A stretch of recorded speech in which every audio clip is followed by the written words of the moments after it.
Մենք 34 տարի առաջ ստեղծել ենք ոչ միայն ռազմական գերատեսչություն, այլև Հայաստանի Հանրապետության զինված ուժերի հիմնադրմամբ ցույց ենք տվել հայ մարդու վճռականությունը, անկախ եւ իր մտածած ձևով ճանապարհով կերտելու իր քաղաքական ընթացքը։ Մեր պատմություն է պետականության մասին եւ մեր ժողովրդի դարավոր երազանքը եղել է անկախ պետականություն ունենալը եւ պահպանելը, իսկ բանակը այդ անկախ պետականության պահպանման երաշխավորն է եղել։ Մենք այսօր ունենք մեր երազած բանակը եւ մենք մեզնից յուրաքանչյուրս ամեն ինչ պետք է անի մեր բանակի կողքը լինելու։ Հայաքվե ազգային քաղաքացիական միավորումը ունի իր տեսլականը հայոց բանակի զարգացման, հզորացման, մեր անվտանգության վերաբերյալ եւ համապարփակ անվտանգության հայեցակարգի կյանքի կոչումով մենք նորից հնարավորություն կստեղծենք ոչ թե մեր խաղաղության թեման մանիպուլացնել ինչ-որ փաստաթղթերով հռչակագրերով, այլ մեր խաղաղության իրական երաշխավորի դիրք վերադարձնել հայոց ազգային բանակին։ Իսկ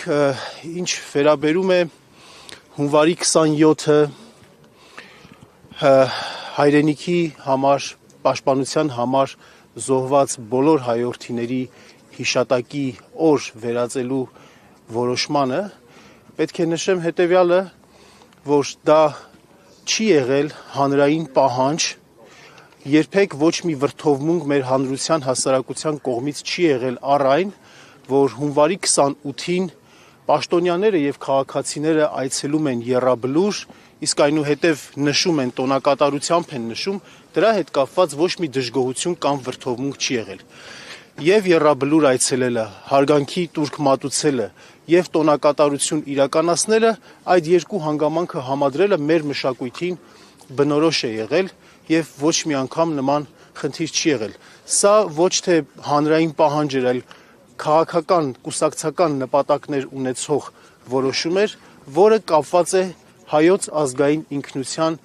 ինժեներիայի հերթական դրսևորման հետ, նպատակն է նսեմացնել հայոց ազգային բանակին նվիրված